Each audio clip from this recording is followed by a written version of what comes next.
Hi. Today I will be discussing how I got a speedrun on speedrun.com. I think it's important to know what speedrunning is and a brief history of it. I'll try to keep the boring stuff short, don't worry. Speedrunning is the act of completing a game as fast as possible. There are several categories within this, which I will get into when discussing my game choice. Speedrunning has existed really as long as video games, but the community took shape in 1996 when a website called Nightmare Speed Demos was released. This allowed players to share their fastest playthroughs of Quake for PC. Speedrunning quickly took off from there. Two of the most popular early games for speedrunning were Doom and The Legend of Zelda: Ocarina of Time. They are pretty different games if you didn't know. Doom is about a space marine violently murdering demons from Mars, while The Legend of Zelda is, well, not. Eventually, speedrun.com was created. This is the place to go if you want to be a speedrunner. You can see the leaderboards for your game, there are guides to help you get started, and you can even watch speedruns done by other people. Plus, you can submit your own. Before we get into speedrunning, we should know what we're getting into. Mastering a game takes a lot of PP, practice, and patience. Those are the two main things you need. Okay, let's finally choose a game. I'm going to walk through how you should pick your game, while I explain how I picked mine. First, you should choose the games that you would be willing to play over and over and over again.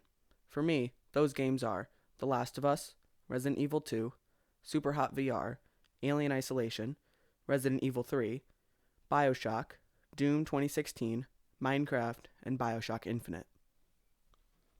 Those are my favorite games and the ones that I would love to speedrun. The next criteria would be, are you good at it? If you try to speedrun a game that you're not already good at, then it's going to take a lot longer to master. The games from my previous list that I'm also pretty good at are The Last of Us, Minecraft, Resident Evil 2, Alien Isolation, Resident Evil 3, and BioShock Infinite. By getting rid of these games, I was able to limit my list from 9 games to 6. So now let's move on to the next category. How long is the game? This shouldn't be something that stops you from speedrunning your favorite game, but I'm on a time limit, so I need to keep my game short. Let's limit my list even more. Finally, do you have the correct equipment for recording? This'll take some research to figure out what you need or don't need compared to what you have or don't have. After annihilating Minecraft from our speedrunning list, we are left with 2 games, Resident Evil 2 and Resident Evil 3. Now, I just have to pick my favorite. And my favorite just so happens to be Resident Evil 2. This should be really fun. Now I'm going to talk about what equipment I need in order to record my speedrun. The equipment needed depends on the game. Most games need different stuff. A timer, a computer, a way to stream, and it can get much more complex. Luckily, my game is simple. My PlayStation has a direct way of recording and or streaming gameplay. And also, there's a timer in the upper right-hand corner of the pause screen, and a display of the final time. Now, I have a feeling that most of you don't know what Resident Evil 2 is, so I'm just going to explain the basics of it so that the gameplay will make more sense. There are 2 characters I can play as, rookie cop Leon Kennedy and college student Claire Redfield. I feel like the choice is pretty obvious as to who I should play as. I mean, gosh darn, she looks good. Claire's story in Resident Evil 2 involves heading to Raccoon City in search of her brother, Chris, only to find that Chris went to Europe and Raccoon City was filled with zombies. Claire later finds an infected girl named Sherry and searches for a way to prevent her from turning into a zombie. I decided to play on the hardest difficulty called Hardcore, simply because there's less competition. In Hardcore mode, zombies can kill you in 2 hits instead of 3, zombies have more health, and they're more difficult to evade. This is a decision that I deeply regret making. Rules! This is the last thing before the gameplay, I promise. Some games get very strict with rules. For example, Minecraft. Resident Evil 2, though, not so much. You need video and audio proof of the entire run. Mods and cheats are not allowed. Infinite weapons are not allowed. Infinite weapons, by the way, are guns that don't run out of ammo. And on hardcore difficulty, I cannot die. This will be tricky. Alright, I'm done. Let's look at my speedrun. Okay, so here's how this is gonna work. Basically, I'm just gonna go through some parts of my speedrun and just discuss some strategies or some cool parts. So right after we get out of the gas station, we are going to the police department. But before we go there, we are gonna go get bit by a zombie. And here's why. Because if we ever get bit here, if we get bit, which we just did, it'll put us in caution, which means that we move slightly faster. So if we get damaged a little bit, we move a little faster. Now what I'm doing here is called stair skating, where when I aim for a second on the stairs, I just get a tiny speed boost. This next part we're going to look at is where we're going to fight our first two zombies. Now when you shoot a zombie in the head, there's a chance that you'll get what's called a critical hit, which will mean it instantly kills the zombie. Just like that.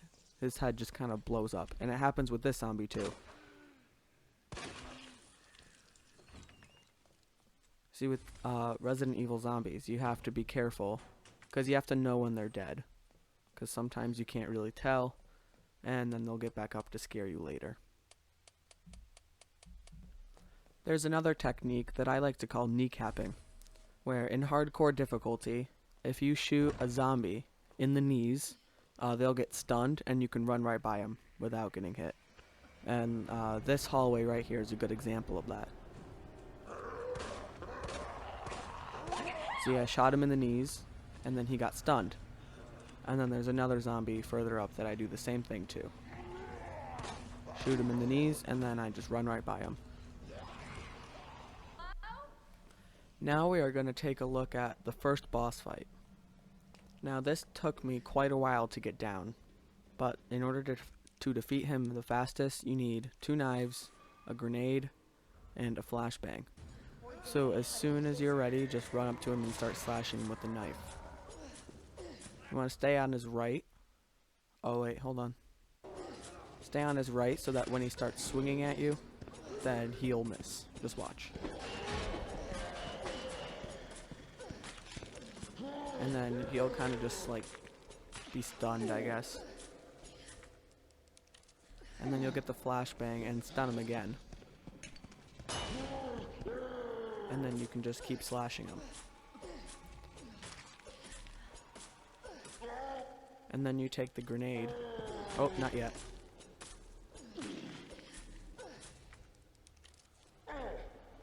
And then you take the grenade and you blast him. And then you just slash him until he dies. Just like that. Normally you would just shoot him with your gun. But, you know, we don't do that.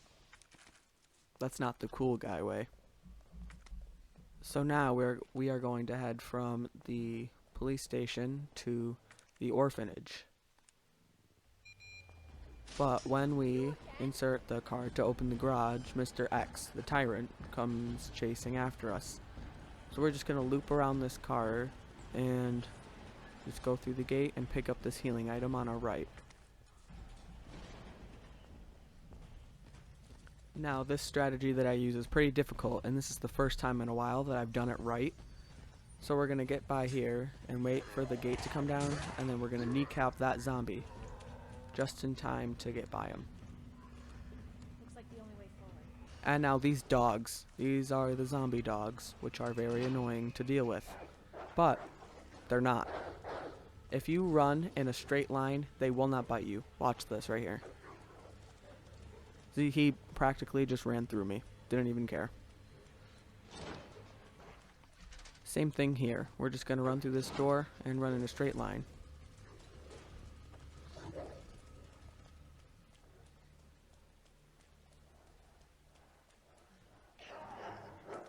Now there's a zombie on the bus, which we will just kneecap, and then we run a straight line off of this bus.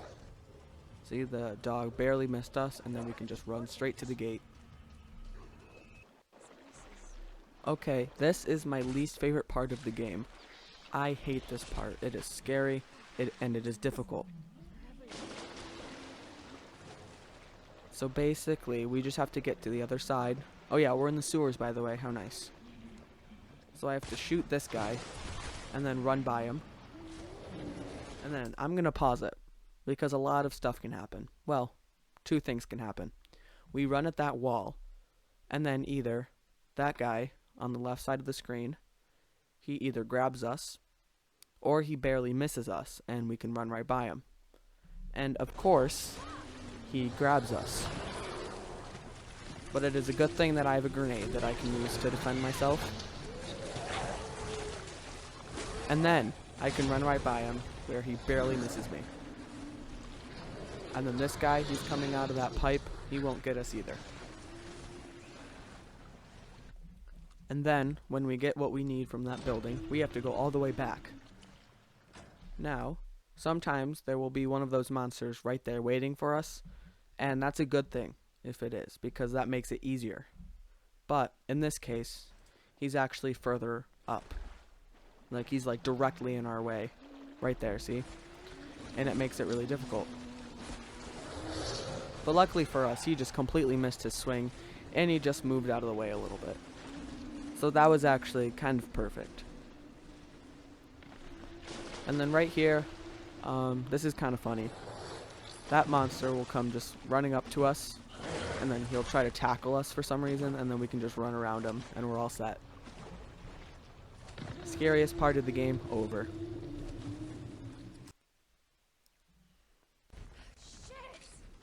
Okay, that last section was my least favorite part, but this is the hardest.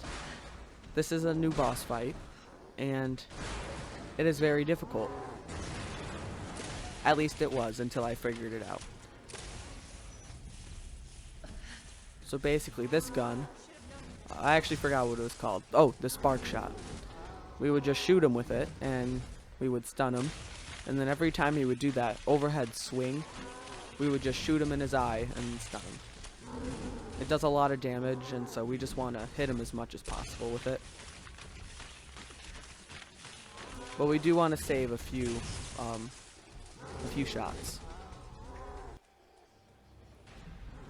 So this crate right there that I'm moving right now, that is kind of the key to success. That is how we are going to defeat him. But we got to do a lot of damage to him first. So we're first going to stun him with that, but it didn't really stun him. Now we're just going to start shooting at his eyeballs, because those are his weak spots. So that's where we want to be aiming. And especially that back one. There's one in his back. I don't know if you saw it. But that one is the most difficult to hit.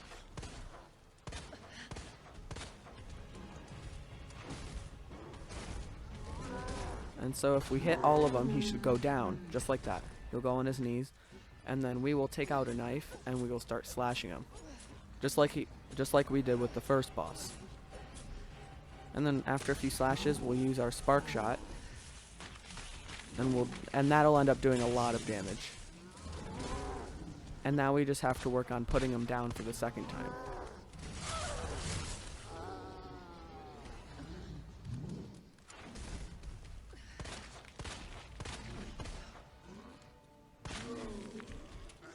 Now he's down for the second time, and he is just in the way of the crane. So basically, that crane is going to come hurtling its way around, and it's going to hit him off the edge, and we will defeat him. See? And that is the hardest part of the game done. I was very proud of myself because that took hours of practicing to get right. So I was really happy when I finally got it. And now it is time for the final boss fight. Okay, this also took quite some practice, and I actually came up with the strategy all by myself. So he comes busting through the ceiling, and so basically this guy has kind of 3 waves to him, and he's got a total of 3 eyeballs that we have to pop, all of them. I know it's kind of gross, but deal with it.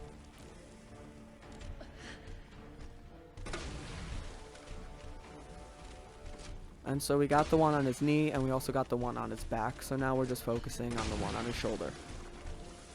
Now, if you noticed, the grenades that I'm shooting with him shooting him with, those are acid rounds and they actually stun him. Alright, when we get all 3 of the eyeballs, we're actually gonna come to the back and knife him. See a pattern?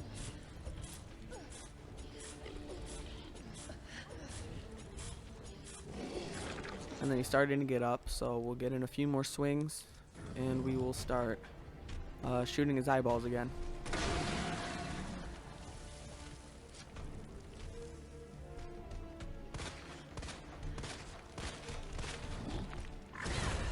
And he got us.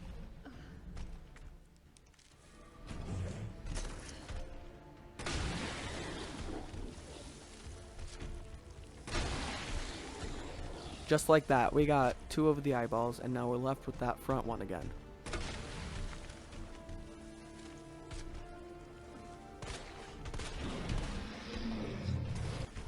Alright, we almost got that last eye. Alright, we got it. Now this is his final stage, and we're gonna use the strategy. So when he starts moving, we blast him. Okay, it didn't work that time. But alright, you gotta give me a minute. So when he starts moving, you shoot at him with the acid, and then he gets stunned, and it gives you just enough time to reload again. Alright, he moves, and then you stun him. And then you literally just do that until he dies.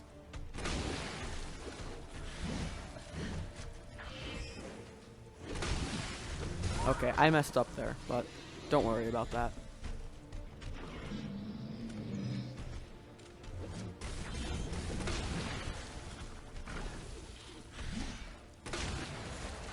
And he's dead. And that is how you defeat the final boss. Nope, there's one more boss. Okay, this is the very last enemy that we have to deal with. Alright, and it is honestly less difficult than the second one. So basically, our main weapon here is the spark shot, which we used on the second boss.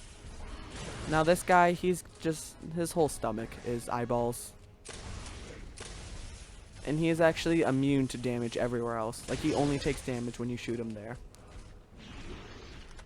And the spark shot is just devastating for him. It does so much against him. So much damage. And you have to be careful of when he does that move right there, a crawl. And he just like runs towards you. It does so much damage, and it is so difficult to avoid if you can't turn a corner. He's crawling again, so we're just going to turn around the corner. And he gets stunned when he hits the wall, so we can just shoot him with this. And when it looks like he's going to climb on the wall like that, you would normally throw a grenade, but I was way too late, so I didn't bother. It wouldn't have worked.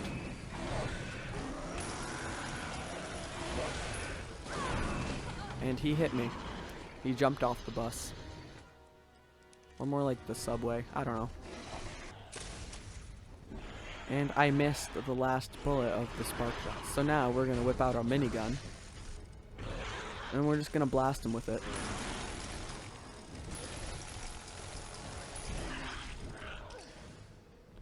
See, I tried to throw a grenade there, but I threw it way too late. And I was too far away too. So now I'm running because he's going to jump right onto me. So I just want to be moving so that he doesn't hit me.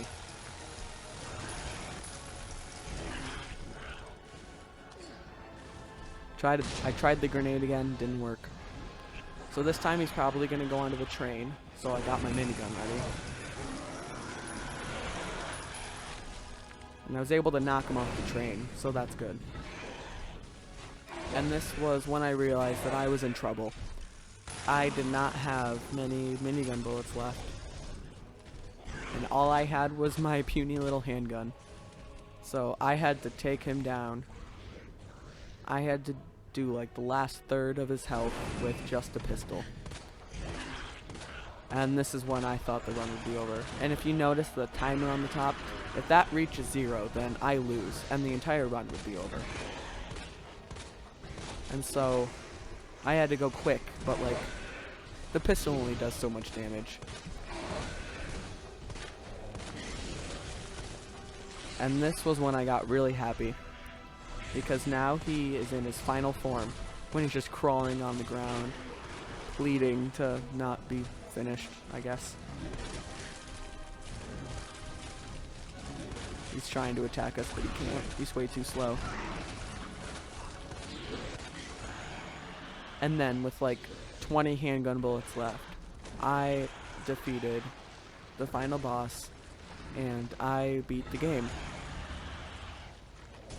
And I was so happy. And then here's the final screen here. You can see I got Clay Redfield, hardcore game mode, an hour and 28 minutes with an S+ ranking.